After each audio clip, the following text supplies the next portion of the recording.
நீங்கள் பண்ணுங்க.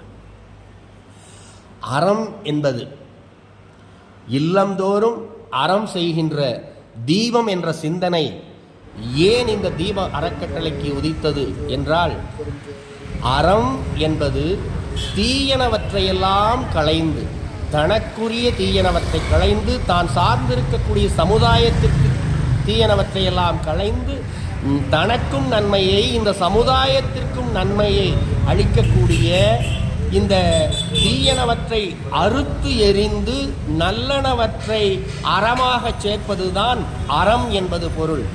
இந்த காரண பெயர் அறுத்து எறிதல், தீமையை அறுத்தெறிந்து நன்மையை விளைவிக்கக்கூடியதுதான் அறம் என்ற காரண பெயராக விளங்கி கொண்டு வருகின்றது.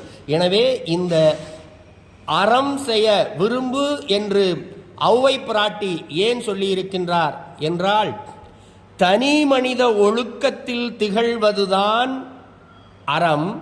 அந்த தனி மனித ஒழுக்கமே சமுதாயத்திற்கும் நன்மை பயந்து தானும் சிறந்து சமுதாயமும் சிறக்க வேண்டும் என்ற ஒற்றை வரிகளினால்தான் அறம் செய்ய விரும்பு என்று ஔவை பெருமாட்டி அவர்கள் இந்த உலகிற்கு அருளி இருக்கின்ற அந்த அருள் வார்த்தையை இந்த தீபம் அறக்கட்டளை சிறமேற்கொண்டு இல்லந்தோறும் அறம் வளர்ப்போம் தீபம் என்ற அற்புதமான அருள் வரியினை அருள் விளக்கமாக இந்த உலக மக்களுக்கெல்லாம் நன்மை செய்கின்ற வண்ணமாக செய்து வருகின்ற இந்த தீபம் அறக்கட்டளை என்றும் சீரோடும் சிறப்போடும் சிறந்தோங்கி வளர எல்லாம் வல்ல அருட்பெரும் ஜோதி ஆண்டவர் அல்லும் பகலும் 60 நாளிகையும் அயராது அனவரதமும் அருளிக் கொண்டிருக்கின்றார்.